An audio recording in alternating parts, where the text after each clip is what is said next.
Hello all, welcome to Lokmanya eyes.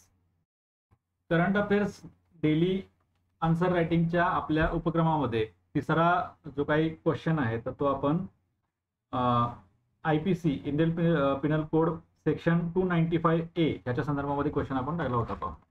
अशा स्वरूपाचा question होता. ठीक आहे. Section 295A of Indian penal code was recently in news. Discuss its effectiveness in dealing with situations of communal disharmony. 15 मार्काला question विचारलेला आहे. 250 word limit आहे. तर याच्यामध्ये आता प्रश्न विचारण्याचं प्रयोजन असं होतं की 16 जून 2022 रोजी इंडियन एक्सप्रेसच्या एक्सप्लेन्ड हे जे काही पेज येतं, एक्सप्लेन्ड हा सेक्शन येतो, त्याच्यामध्ये 295 वरती एक खूप चांगलं आर्टिकल आलेलं आहे. हेट स्पीच आणि सेक्शन 295A हा याच्या संदर्भामध्ये खूप एकदम फॅक्च्युअल डिटेल्स देणारं आर्टिकल आहे. तर त्याच्या अनुषंगाने आपण प्रश्न विचारला. आता फक्त आर्टिकल हे आलं म्हणून क्वेश्चन विचारला असं नाहीये. याच्या पाठीमागची केस किंवा घटना काय घडलेली आहे तर ती तुमच्या समोर सगळ्यांच्या आहे की नॉट ओनली इन इंडिया पण ऑल ओव्हर वर्ल्ड मध्ये जे एका घटनेनं खळबळ माजवली. ठीक आहे. मेनली मुस्लिम वर्ल्डमध्ये. तर ती म्हणजे जे नुपूर शर्मा आणि नवीन जिंदाल यांच्याकडून जे काही वक्तव्य केलं गेलं तर त्या संदर्भामध्ये हा जो काही वाद निर्माण झाला सगळीकडे, तर त्या अनुषंगाने त्या बॅकग्राऊंडमध्ये 295A महत्व काय आहे तर अशा संदर्भात तो प्रश्न विचारला होता पहा आपण. ठीक आहे. तर आता या ठिकाणी प्रश्न विचारताना किंवा हा तुम्हाला बॅकग्राऊंड माहीत झाल्याच्या नंतर तर जे उत्तर तुम्ही लिहिणार आहे तर त्याच्यामध्ये ऑलवेज रिमेंबर की UPSCचे आन्सर रायटिंग करत असताना तुम्ही कधीही भावनिक व्हायचं नाहीये. तुम्ही कधीही तुमचा रिलिजियस ॲफिलिएशन हे जे आहे तर ते दाखवून द्यायचं नाहीये. ठीक आहे. पॉलिटिकल अँगल जो आहे तो दाखवून द्यायचा नाहीये. तुम्हाला नेहमी न्यूट्रल राहून ॲज अ ॲडमिनिस्ट्रेटर तुम्हाला ते आन्सर लिहायचं आहे पहा. ठीक आहे. आणि त्याच्यामध्ये फॅक्च्युअल डिटेल्स तुमच्या काय ज्या असतील तर त्या यायला पाहिजेत. आणि ॲक्च्युली सोसायटीसाठी, आपल्या भारतीय सोसायटीसाठी ते जे काही हे आहे, तुम्ही जे काही सजेशन्स वगैरे देणार आहे तर ते भारतीय सोसायटीसाठी चांगले असायला पाहिजेत. ठीक आहे. ते पीस निर्माण करणारे असायला पाहिजेत. नाहीतर तुम्ही एखाद्या कम्युनिटीची बाजू घेऊन जर तुम्ही आन्सर लिहायला गेलात तर त्या ठिकाणी तुमचं ते बॅड इम्पॅक्ट पडणार आहे, निगेटिव्ह इम्पॅक्ट पडणार आहे. ठीक आहे. तर इक्वॅलिटी हे जे काही कॉन्स्टिट्यूशननं आपल्याला शिकवलेलं आहे. ठीक आहे. इक्वॅलिटी बिफोर लॉ किंवा equal treatment of equal treatment before law हे जे काय आहे तर ते तुमचं तिथे दिसलं पाहिजे. आर्टिकल 13, आर्टिकल 14 वगैरे, आर्टिकल 15, 16 हे ज्या गोष्टी आहेत तर त्या ठिकाणी त्या दिसल्या पाहिजे. ओके. आता हेट स्पीच आहे. स्पीच हा शब्द तिथं आहे पहा. ओके. तर हे आर्टिकल किंवा हा सेक्शन जो आहे हा सेक्शन कशा संदर्भामध्ये आहे तर रिलिजियस जे काही वाद निर्माण होतात. ओके. ते डील करण्यासाठीचा हे आर्टिकल हा सेक्शन आहे पहा. It deals with the criticism of or insult to religion हे जे काय आर्टिकल मध्ये दिलेलं आहे. Okay. Provision in the Indian penal code primarily section 295A defines the contours of free speech and its limitations with respect to offences relating to religion. ठीक आहे. धर्माच्या संदर्भामध्ये जे काही अफेन्सेस आहेत, गुन्हे आहेत तर ते डील करण्यासाठीचं म्हणून हे आर्टिकल आहे पहा. हा सेक्शन आहे. आणि ह्या आर्टिकलमध्ये ह्या सेक्शनची टोटल हिस्ट्री पण दिलेली आहे आणि महत्वाच्या केसेस पण दिलेल्या आहेत. जसं रंगीला रसूल केस दिलेली आहे किंवा Ramjilal Modi versus state of Uttar Pradesh ही एक केस त्यांनी त्या ठिकाणी दिलेली आहे. किंवा Ramlal Puri versus state of Madhya Pradesh ही एक केस आहे. आणि Baragur Ramachandrappa versus state of Karnataka ही एक केस आहे. ठीक आहे. तर अशा वेगवेगळ्या केसेसची माहिती दिली आहे की त्या ठिकाणी कोर्टानं इंटरप्रेट करताना ह्या सेक्शनला कशा पद्धतीने इंटरप्रेट केलेलं आहे. ठीक आहे. आणि याच्यामध्ये सगळ्यात महत्वाचा जो मुद्दा आहे तर तो म्हणजे कोणता आहे तर पब्लिक ऑर्डर हा जो काही मुद्दा आहे. ठीक आहे. आपल्या आन्सरमध्ये नेहमी हा स्पीचच्या संदर्भामध्ये जर असेल तर आर्टिकल 19 हे यायलाच पाहिजे पहा. ठीक आहे. ते न सांगता यायला पाहिजे, म्हणजे ते स्पॉन्टेनियसली असं व्हायला पाहिजे. आर्टिकल 19. आता पब्लिक ऑर्डर ही एक कॉन्सेप्ट आहे. पब्लिक ऑर्डर ही कॉन्सेप्ट कुठे येते तुमचे आर्टिकल 19 सब क्लॉज 2 इथं ही कॉन्सेप्ट येते. ठीक आहे. आर्टिकल 19 ने तुम्हाला काहीतरी अधिकार दिले आहे. फ्रीडम ऑफ स्पीच दिलेला आहे, ऑक्युपेशन दिलेलं आहे, फ्रीडम ऑफ मुवमेंट वगैरे दिले आहेत. सगळे फ्रीडम्स असे 6 प्रकारचे वेगवेगळे फ्रीडम दिलेले आहेत. पण त्याच्यावरती एक्सेप्शन म्हणून त्याच्यावरती काहीतरी लिमिटेशन्स टाकण्यासाठी म्हणून काहीतरी दिलेले आहेत, कारण जी दिली आहेत आर्टिकल 19 सब क्लॉज 2 मध्ये ती आहेत.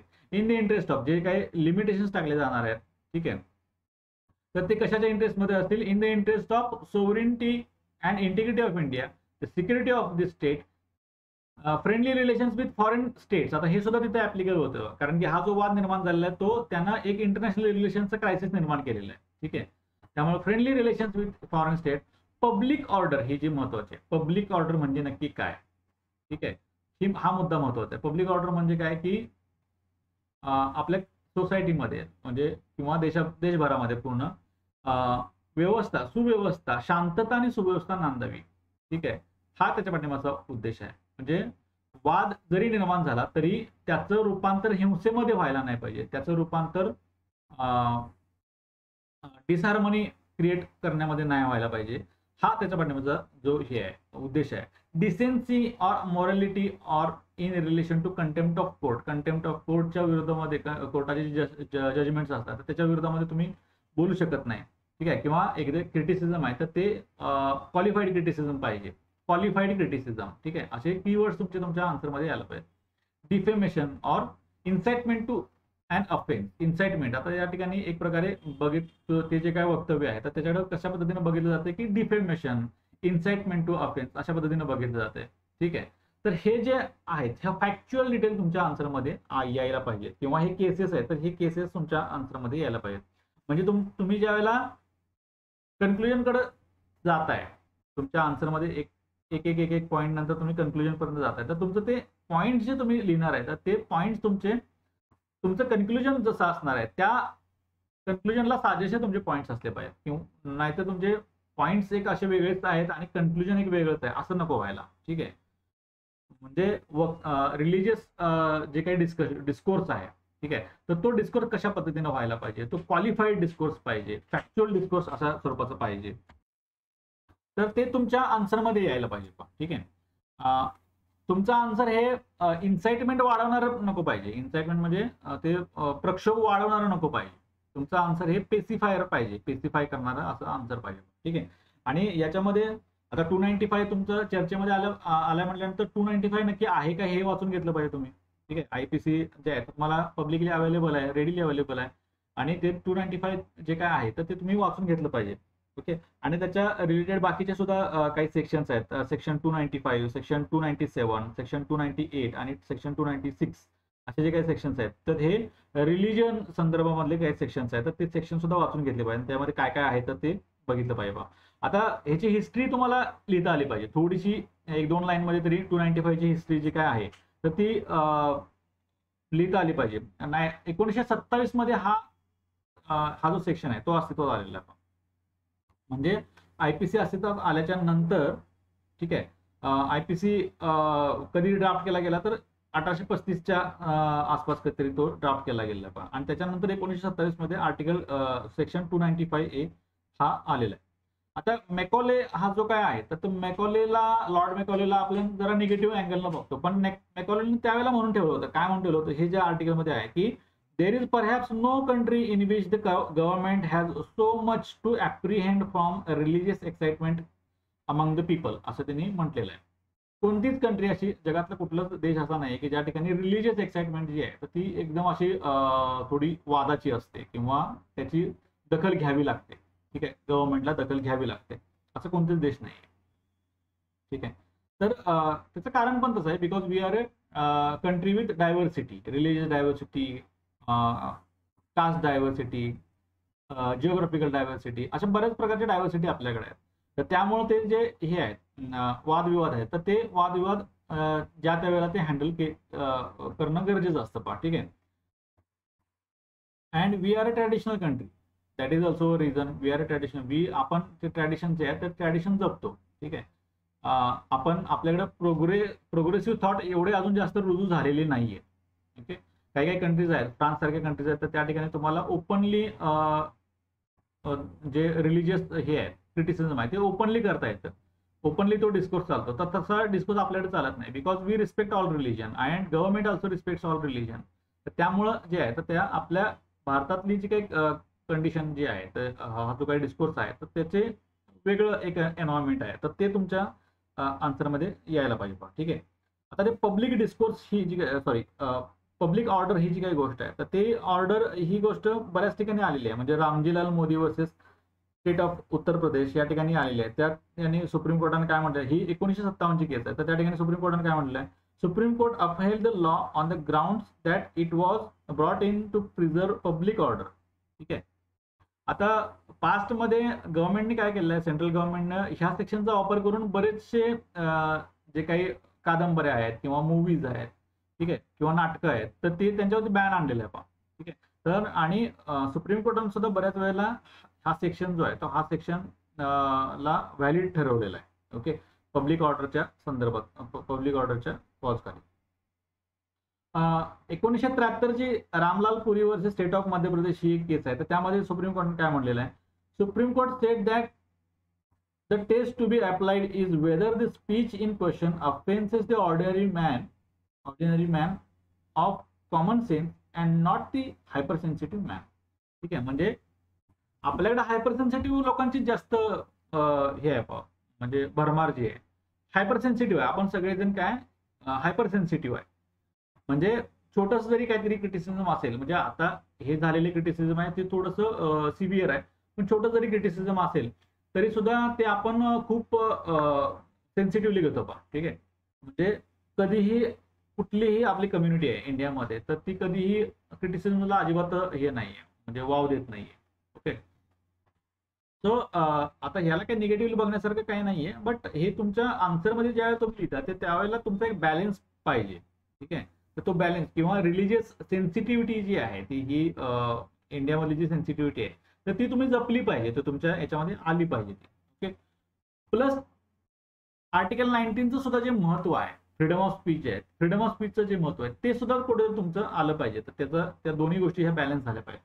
म्हणजे फ्रीडम ऑफ स्पीच पण अपहेल्ड झाली पाहिजे आणि रिस्पेक्ट ऑफ रिलिजन हे सुद्धा अपहेल्ड झालं पाहिजे. ह्या दोन्ही गोष्टी बॅलन्स झाल्या पाहिजे. बिकॉज फ्रीडम ऑफ स्पीच जर तुमचे नसेल तर तुमची सोसायटी ही प्रोग्रेस होणार नाही, पण त्याचा विकास होणार नाही. सोसायटीच्या एक कॉमन जे हे आहे, कॉमन जे काही थॉट्स आहेत तर ते तुमचे हे होणार नाही, त्याचा विकास होणार नाही. आणि काय म्हटलेलं आहे की ordinary man of common sense असलेले लोक आपल्याकडे तसे. आता इथं बघायला गेलं तर इथं पॉलिटिकल अँगल सुद्धा, म्हणजे जे काही वाद विवाद जे असतात तर ते त्याला चिघळवण्यासाठी पॉलिटिकल जी काही हे आहे तर तो एक कारण त्याच्या पाठीमागे असतं. ठीक आहे. तर ते का चिघळतात किंवा पॉलिटिकल ते वाद निर्माण का होतात ते सुद्धा तुम्हाला तिथं एखाद्या लाईनमध्ये वगैरे ते सुद्धा तुम्हाला ते मेन्शन करावं लागेल का. ओके. सो कन्क्लुजन पर्यंत येताना तुमचं जे कन्क्लुजन असणार आहे तर ते एक बॅलन्स कशा स्वरूपाचं असायला पाहिजे की फ्रीडम ऑफ स्पीच ही अपहेल्ड झाली पाहिजे. ओके. पण क्रिटिसिझम करताना क्वालिफाईड क्रिटिसिझम पाहिजे and that it should preserve public order, it should ensure peace in society, अशा स्वरूपाचं तुमचं कन्क्लुजन पाहिजे पहा. तर आता कोणत्याही कॅन्डिडेटसाठी हा जो काही सेक्शन 295A चा जो काही डिस्कोर्स आहे तर तो उचलणं म्हणजे खूप मोठं चॅलेंजिंग टास्क आहे. म्हणजे हा क्वेश्चनच ऍक्च्युली हे चॅलेंजिंग क्वेश्चन आहे, टास्क चॅलेंजिंग आहे. पण तरी सुद्धा अशा स्वरूपाचे प्रश्न तुम्हाला पडू शकतात, कारण की हा जो काही वाद निर्माण झालाय त्याच्या बाहेर वाद गेला, तर त्यामुळं त्या अनुषंगाने ह्या सगळ्या गोष्टी ज्या आहेत तर त्या तुम्ही तुमच्या नोटमध्ये पाहिजे आणि हा क्वेश्चन तुम्ही जरूर ट्राय केला पाहिजे. बऱ्याच कॅन्डिडेट्सचे क्वेश्चन आपल्याकडे आलेले आहेत आणि बरेचसे कॅन्डिडेटनी चांगले आन्सर्स लिहिलेले आहेत आणि काही कॅन्डिडेट्सना ते समजलेलं नाहीये, ते तिथपर्यंत पोहोचता आलेलं नाहीये, नक्की का तो विचारलेला आहे ते करता आलेलं नाहीये. तर त्यामुळं करंट अफेअर्सला बघताना तुम्ही अशा पद्धतीने बघितलं पाहिजे. ठीक आहे. हा जो क्वेश्चन आहे तो हा मेनली तुमच्या GS2 च्या कॉन्टेक्स्ट मधला क्वेश्चन आहे. तर हा क्वेश्चन तुम्ही अटेम्प्ट जरूर करायला पाहिजे.